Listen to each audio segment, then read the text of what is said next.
성도 여러분 안녕하십니까? 네, 사랑합니다. 오늘 말씀은 예수님과 모세가 비교될 수 있나? 그런 제목으로 말씀을 드리겠습니다. 오늘 하나님의 귀한 이 본문의 말씀 히브리 3장 2절로 4절 말씀입니다. 저가 자기를 세우신 이에게 충성하시기를 모세가 하나님의 온 집에 산 것 같으니 저는 모세보다 더욱 영광을 받을 만한 것이 마치 집 지은 자가 그 집보다 더 존귀한 같으니라. 집마다 지은 이가 있으니 만물을 지으신 이는 하나님이시니라. 우리는 계속해서 히브리서 말씀을 본문으로 해서 말씀을 드리고 있습니다. 여러분 이 사람 누군지 아십니까? 네, 아인슈타인. 1921년에 노벨 물리학상을 받은 후 명성이 널리 알려지자 수많은 곳에서 강연 요청이 쇄도했습니다.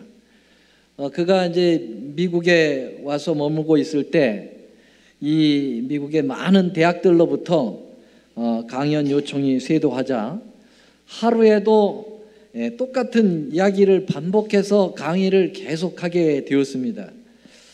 그가 함께 늘 다니는 운전기사도 매번 똑같은 아인슈타인의 강연을 계속 듣다 보니까 아인슈타인의 강의 내용을 다 자동 암기하게 되었다고 합니다.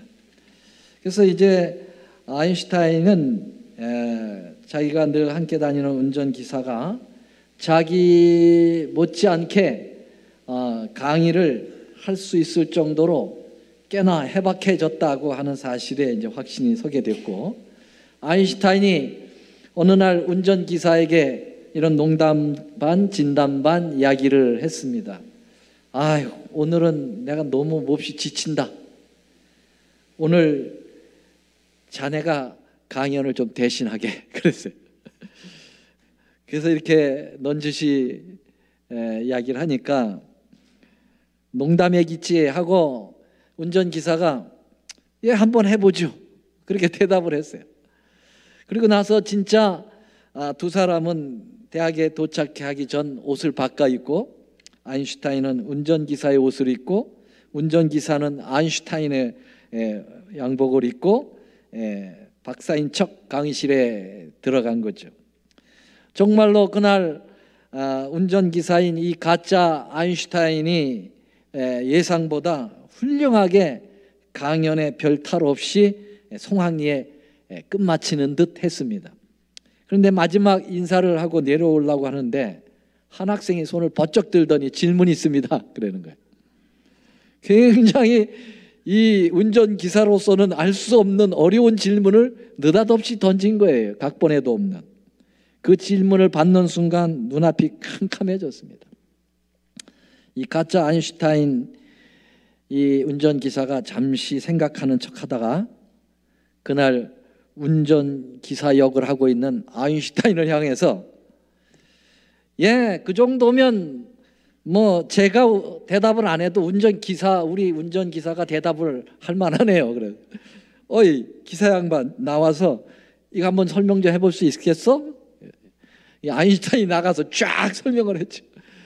아니 아인슈타인이 얼마나 훌륭하면은 그 기사까지도 그렇게 저렇게 훌륭하냐.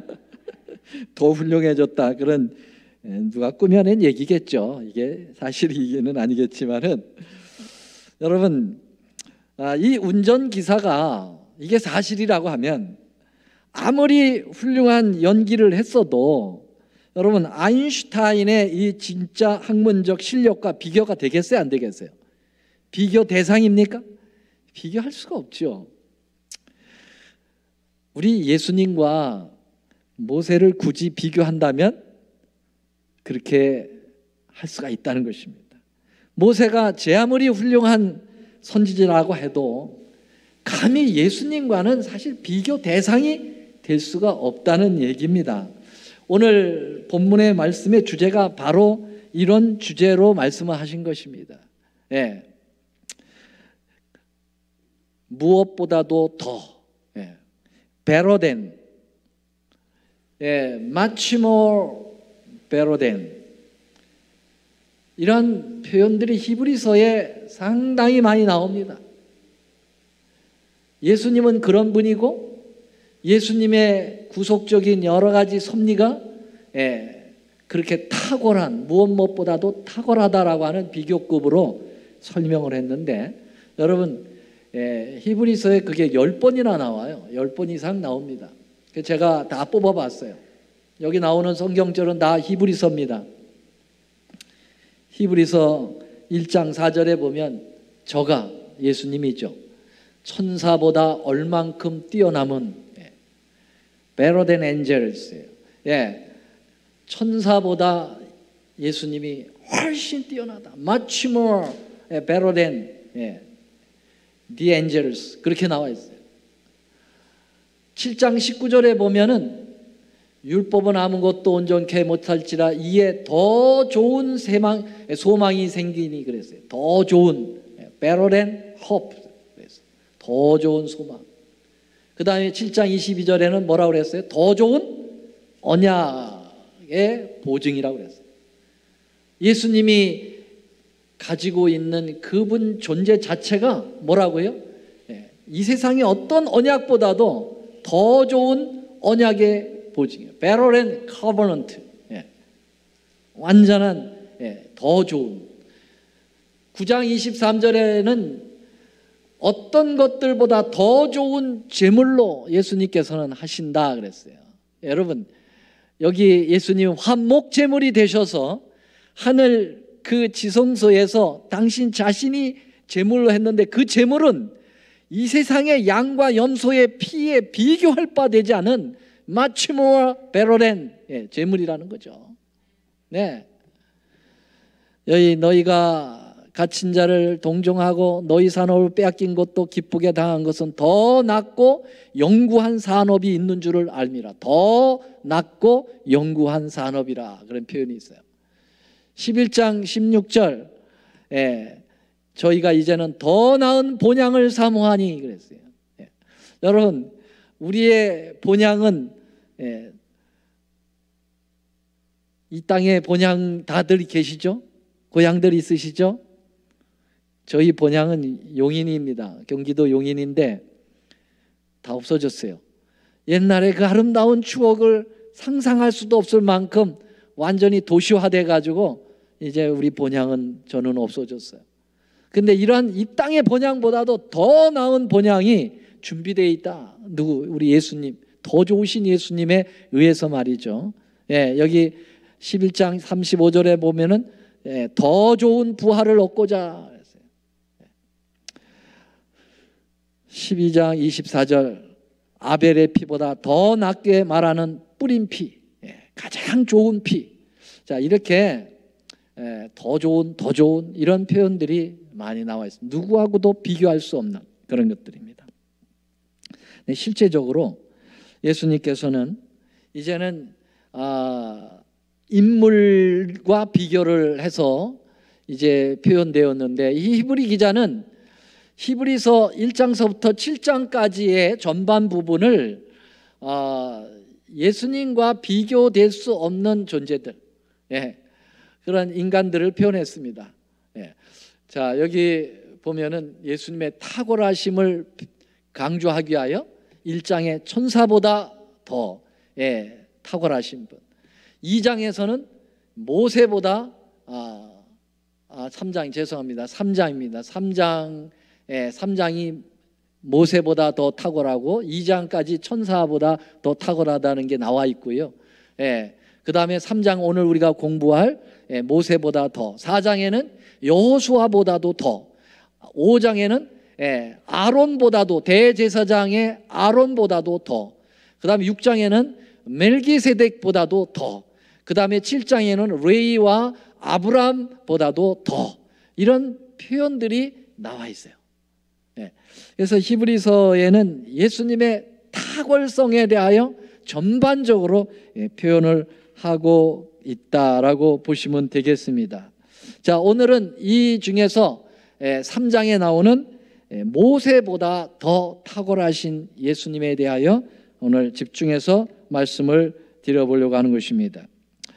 모세가 그 아무리 훌륭한 선지자라 하였어도 예수님과 비교 대상이 아니고 그분의 한 부분을 드러내는 모세는 표상적인 존재일 뿐이다. 그렇게 말씀을 드릴 수가 있겠습니다. 자, 오늘 본문으로 다시 좀 돌아가겠습니다. 여기 본문에 보면은 모세와 비교를 하시면서 3장 3절에 저는 모세보다 더욱 영광을 받을 만한 것이 마치 집 지은 자가 그 집보다 더욱 존귀함 같으니라. 그러면 여러분, 집 지은 자는 누구고 여기 집은 누구라고 보십니까? 집 지은 자는 누가 돼야 됩니까? 예수님이시고 집은 누구를 표현하고 있어요? 모세입니다. 네. 여러분, 집 지은 자가 중요합니까? 집이 중요합니까? 여러분, 지은 자 없이 집이 무슨 의미가 있을까요? 그렇죠? 예, 그 집에서 사는 주인이 중요하지 그 집이 중요합니까? 예, 그렇게 표현하고 있어요. 마치 예수님은 집을 지으신 분이시다. 집을 설계하시고 집을 지은, 다시 말하면 크리에이터죠. 창조주이시죠. 예. 그리고 그 집 자체는 바로 모세와 같다. 그렇게 표현을 하고 계신 것입니다. 여러분, 집도 매우 중요하죠. 그렇지만은 그 집을 짓고 그 집에 살아있는 집주인보다 더 중요할 수 없습니다. 모세 선지자의 역할이 탁월했죠. 그러나 선지자를 파송하신, 그 모세를 파송하신 예수님이 절대적으로 더 위대하고 더 훌륭하신 존재시라고 하는 것을 히브리 기자는 이야기합니다. 여러분, 어떤 사람이 집을 짓거나 고치기 위하여 여러분 자기의 생명을 바쳐서 집을 고치는 사람이 있습니까? 자기 목숨을 바쳐가지고 집을 고칩니까? 그렇지 않지요. 여러분, 주인이 살기 위해서 집이 필요하듯 모세는 누구 때문에 필요한 존재였냐면 예수님 때문에 필요한 존재였고, 모세가 누구 때문에 선지자 역할을 했느냐 하면 예수님을 위해서 선지자 역할을 했다는 것입니다. 그래서 우리는 희미하기는 하지만은 일단 모세라고 하는 그 존재를 살펴보면서 그보다 훨씬 더 그분을 있게 하신, 그분에게 목적을 건 이 모세의 삶을 통해서 예수님의 그 탁월함을 우리가 맛보도록 하는 것이 이 히브리 기자가 의도한 바의 말씀이라고 볼 수 있게 되겠습니다.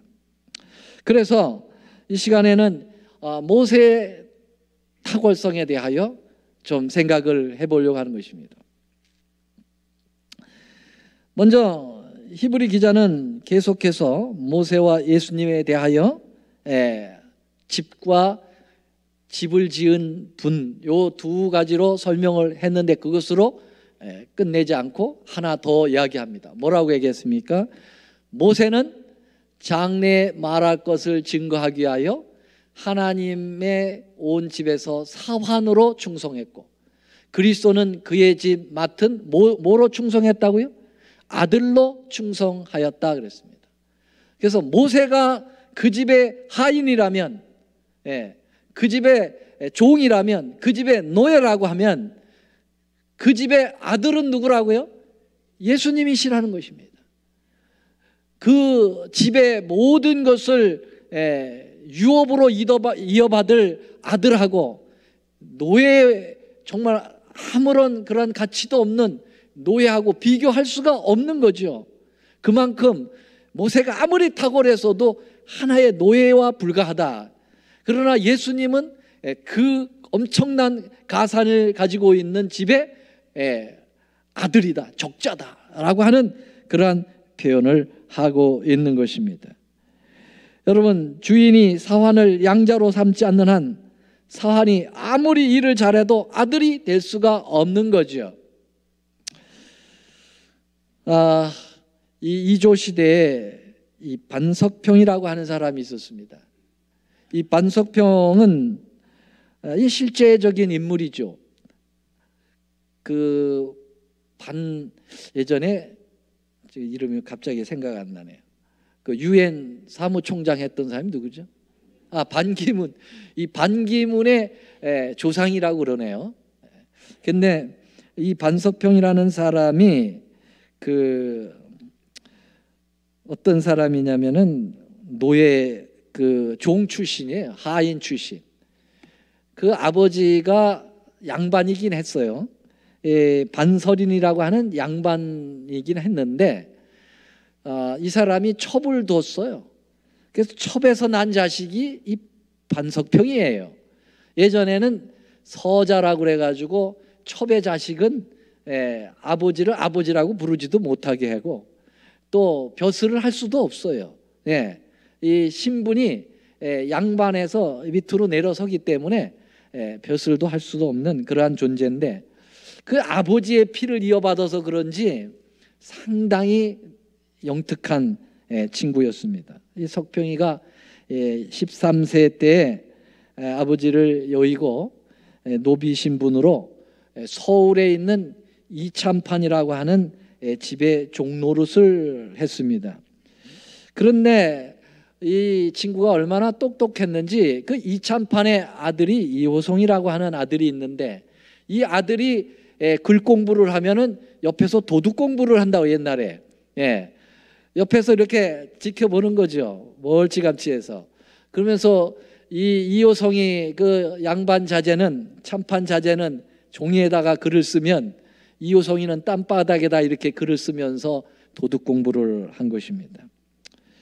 너무나도 탁월한 지혜를 가졌기 때문에 그가 아주 지혜로웠고 정말 도둑 공부를 했는데도 학식이 높다고 하는 사실을 이참판이 눈치를 챘습니다.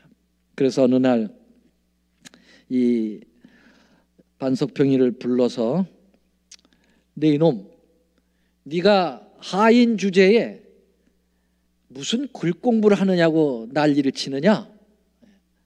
그렇게 야단을 쳤습니다. 죄송합니다. 공부하고 싶어서 그랬어요.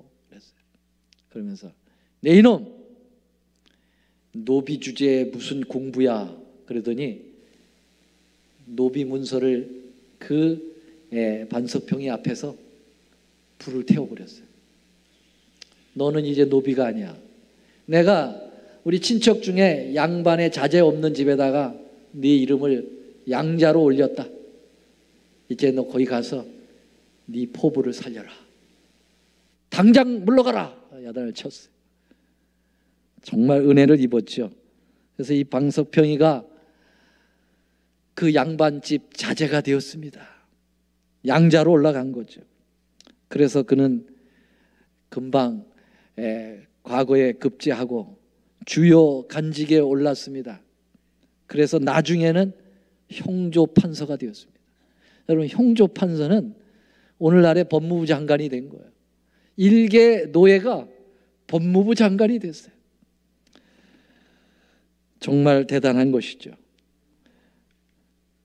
어느 날 석평이 이 형조 참의 그 판서로서 천하를 호령하며 지냈던 때에 어느 날 길을 지나가는데 가마를 타고 왔겠죠. 그런데 이렇게 멀리 보니까 저 멀리에 거지의 모습을 한 이호성이가 있는 거예요. 그 이참판의 아들, 그 도련님이 있는 거예요. 근데 그 집은 이미 몰락을 했습니다. 정치에 휩쓸려 가지고 그 이참판이 몰락을 해서 이 이호성이가 양반은 신분이긴 하지만은 거지가 되었어요. 그 초췌하게 길을 지나가는 것을 목격한 반석평이가 가마꾼에게 잠깐 세워라. 그리고서는 가서 아니 우리 도련님 아니십니까? 이게 웬일입니까? 그리고서 넙죽절을 하는 거예요. 그러니 이 거지 이호성이가 이 형조 판서가 된 법무장관이 자기 앞에 머리를 숙이고 이러하니까 이러시면 안 된다고, 이러시면 안 된다고. 이게 그 다 지난 옛날 얘기라고. 도련님 무슨 도련님이냐고. 난 이제 거지가 됐는데. 그럴 수가 없습니다. 저에게는 그럴 수가 없습니다. 여전히 도련님이시라고. 이 사실이 조정에 알려지고 이 반석평이가 가짜 양반이라고 하는 사실이 알려졌습니다. 예. 원래 출신이 서자 출신이라는 걸 알려졌어요.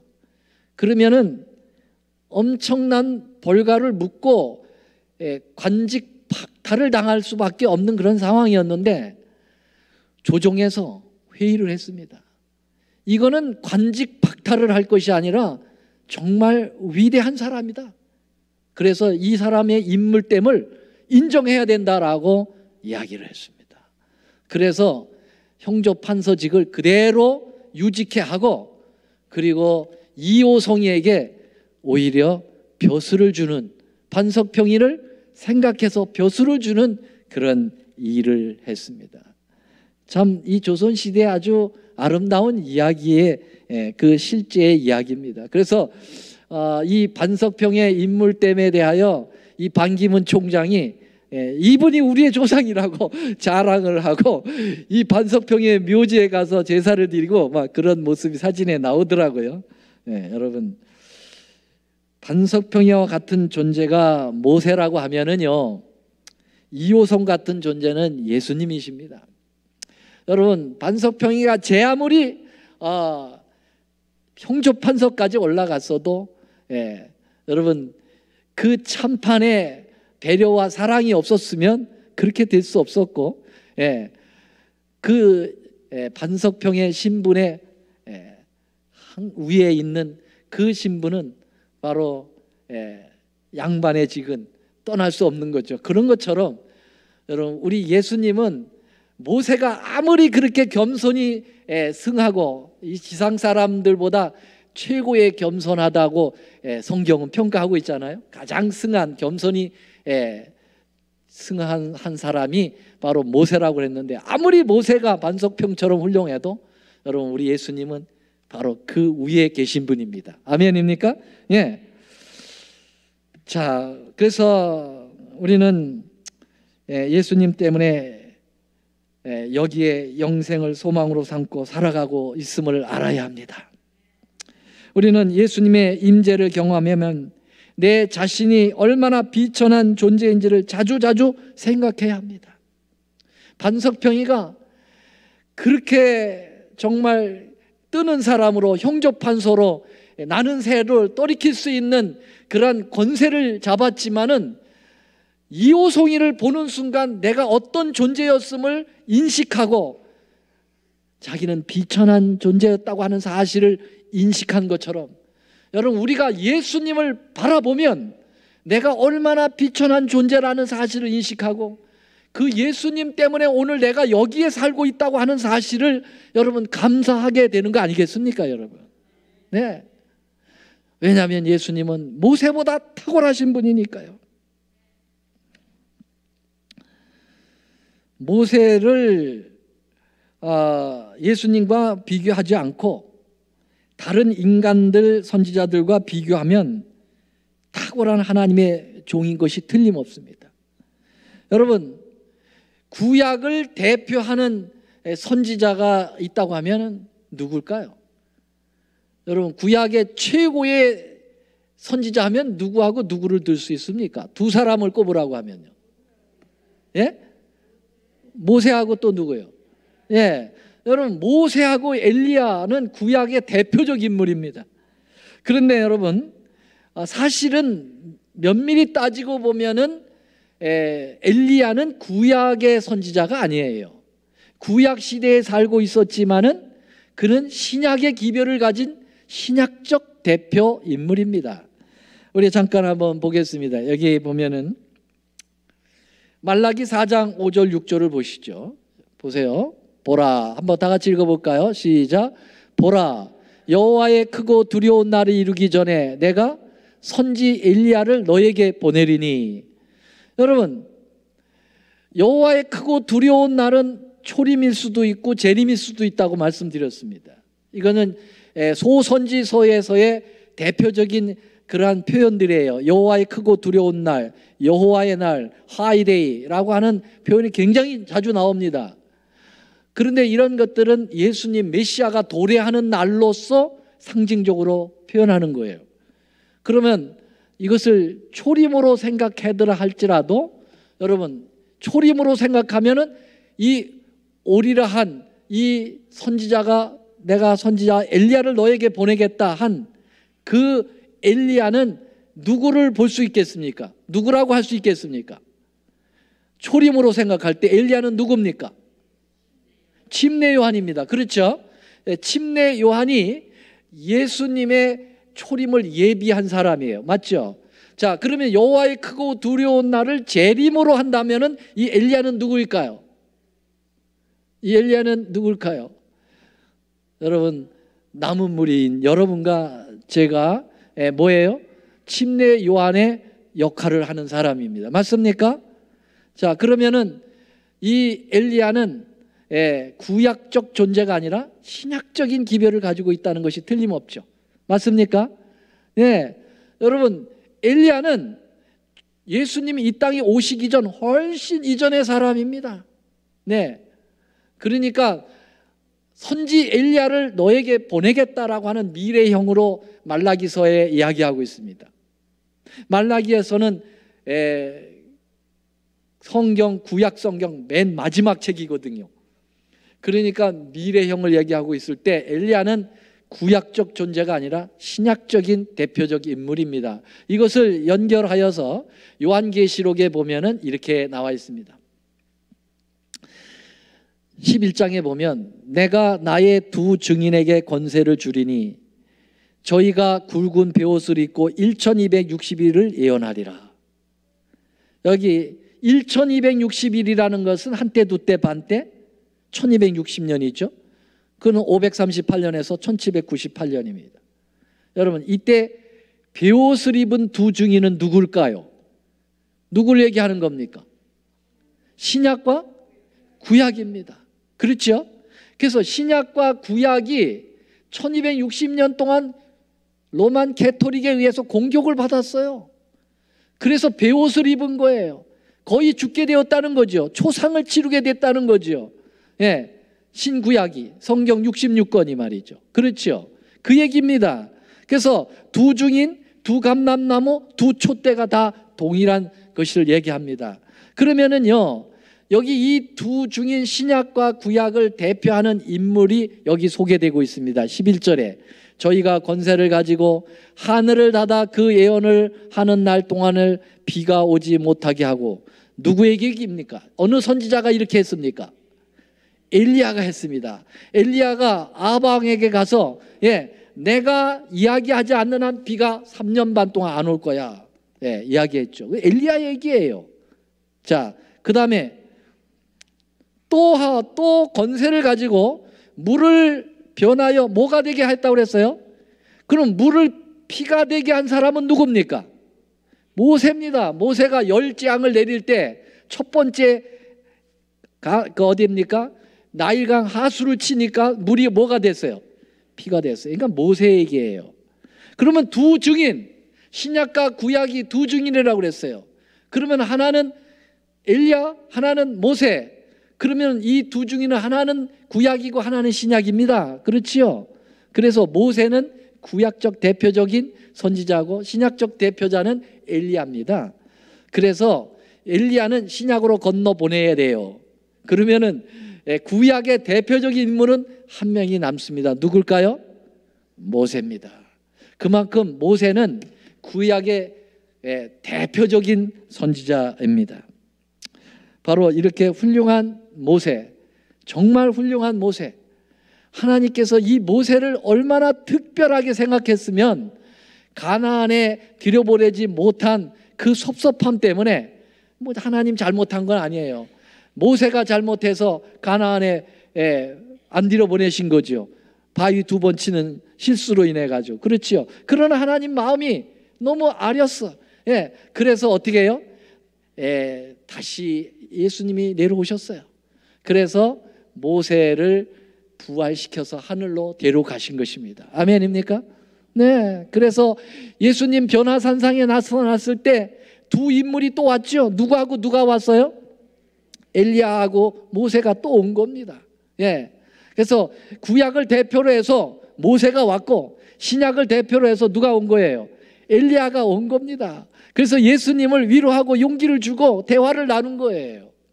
그만큼 모세는 탁월한 사람이에요. 예수님하고는 비교할 수 없지만 인간들끼리 비교하면은 누구도 모세를 따라갈 수 없는 그런 위대한 지도자였다는 사실이죠. 여러분, 위대한 지도자는 김정은이가 아니고 모세예요, 모세. 예. 여러분, 그런 모세보다도 탁월하신 그런 모세도 예수님하고는 비교가 할 수가 없다고 하는 것이 바로 히브리 기자의 얘기라 이 말이죠. 아멘입니까? 네. 자, 여러분, 이 모세가 얼마나 예수님의 역할을 하면서 비교는 할 수 없지만 끊임없이 예수님에 대하여 이렇게 모세가 소개를 하고 있습니다. 자기의 삶을 통해서. 모세라고 하는 이름도 그렇습니다. 모세는 이름의 뜻이 뭐죠? 물에서 건져냄을 받은 자라는 거예요. 다시 말하면 구원자라는 뜻이에요. 다시 말하면 예수님도 저희 백성을 저희 죄에서부터 뭐 할 자라고요? 구원할 자라. 그래서 모세 이름 자체도 예수님을 나타낸 존재예요. 여러분, 모세는 정말 중보자이신 예수님을 잘 드러낸 사환입니다. 주인의 아들을 이 사환이 잘 드러낸 존재예요. 모세가 그렇습니다. 어디서 여러분 이 광야 40년 동안에 모세가 시내산에 올라가서 십계명 받을 때 그때 밑에서 아론과 이스라엘 백성들이 이상한 짓거리들을 합니다. 뭘 짓거리 했어요? 금송아지 만들어 놓고 이게 우리를 구원한 신이라고 하면서 우상 숭배. 지금 모세는 하나님의 부름을 받고 가서 십계명을 받고 있는데 십계명 중에 두 번째 계명 우상을 섬기지 마라. 그 계명을 지금 받고 있는 순간에 밑에서는 그 우상을 섬기고 있어요. 기가 막힌 노릇이죠. 그래서 하나님 빨리 내려가 봐라.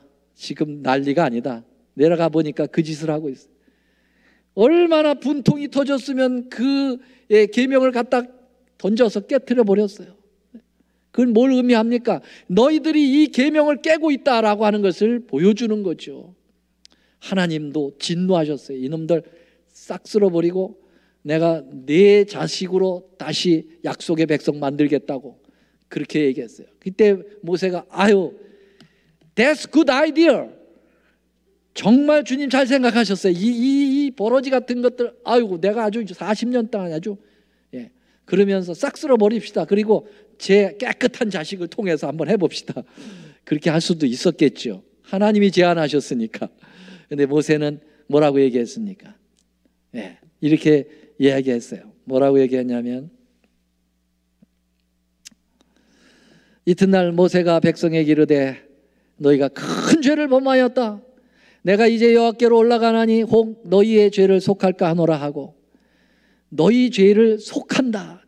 대속한다라는 말이에요. 여기 속한다라는 말은 뭐예요? 어토니먼트예요. 어토니먼트라는 것은 속죄하다라는 거예요. 속량하다라는 거예요. 너희가 마땅히 죄를 지어서 죽어야 되지만 네 죄들을 내가 대신 지고 내가 죽을 거다라고 하는 예수님의 역할에 대한 이야기를 자기가 하고 있어요. 모세가. 참 놀라운 일이죠. 그러면서 31절에 여호와께로 다시 나아가 엽죽기를 슬픕니다. 이 백성이 자기들을 위하여 금신을 만들어 싸우니 큰 죄를 범하였나이다. 그러나 합의하시오면 이제 그들의 죄를 사하옵소서. 그렇지 아니하오면 원컨대 주의 기록하신 책에서 내 이름을 지워버려 주옵소서. 이게 중보의 대속의 모습이에요. 그래서 모세는 예수님보다 형편없지만 예수님의 그러한 모습을 통해서 그것을 백성들에게 알리면서 정말 자기의 집주인 아들 예수님을 높이는 사환과 같은 역할을 했다고 볼 수가 있겠습니다. 자, 디모데전서 2장 5절 6절에도 이렇게 얘기했습니다. 하나님은 한 분이시요 또 하나님과 사람 사이의 중보도 한 분이시니 곧 사람이신 그리스도 예수라. 그래서 예수님이 바로 중보의 역할을 하셨는데 모세가 그러한 모습을 희미하게나 보여주었습니다. 자, 이제 마치면서요, 예수님은 모세보다 더 탁월하신 분이라는 사실을 히브리 9장에 이야기하죠. 그리스도께서 장래 좋은 일에 대제사장으로 오사 손으로 짓지 아니한 곧 이 창조에 속하지 아니한 더 크고 온전한 장막으로 말미암아 염소와 송아지의 피로 아니하고 오직 자기의 피로 영원한 속죄를 이루사 단번에 성소에 들어가셨느니라. 아멘. 예, 여러분, 모세는 성막을 지었습니다. 근데 모세가 지은 성막은 오늘날에 얘기하면 아파트로 얘기하면 모델하우스예요. 모델하우스. 예. 그러면 모델하우스는 모형이라는 거죠. 모형은 뭐가 있다는 거예요? 진짜 아파트가 있다는 거죠. 여러분, 그러면 진짜 아파트는 누가 지은 겁니까? 바로 예수님이 지은 거예요. 모세는 모델하우스를 졌고 예수님은 진짜 하우스를 하늘에 졌어요. 네, 그래서 모세는 이 땅에서 그저 모형적인 것, 예표적인 것, 표상적인 제사를 드렸지만 예수님은 실제로 자기가 제물이 되셔서 하늘에서 더 나은 제사, 더 나은 언약, 더 나은 피를 가지고 모세보다 더 탁월한 그러한 구속주로서 중보자로서의 역할을 하신다고 하는 것이 히브리서의 기별인 것입니다. 아멘입니까? 네, 우리는 이분을 우리가 우리의 구주로 모시고 있는 것에 대해서 감사하시게 되길 바랍니다. 예. 예수님은 바로 이러한 역할을 지금 하고 계신 것입니다. 1844년부터 지금 하고 계신 것입니다.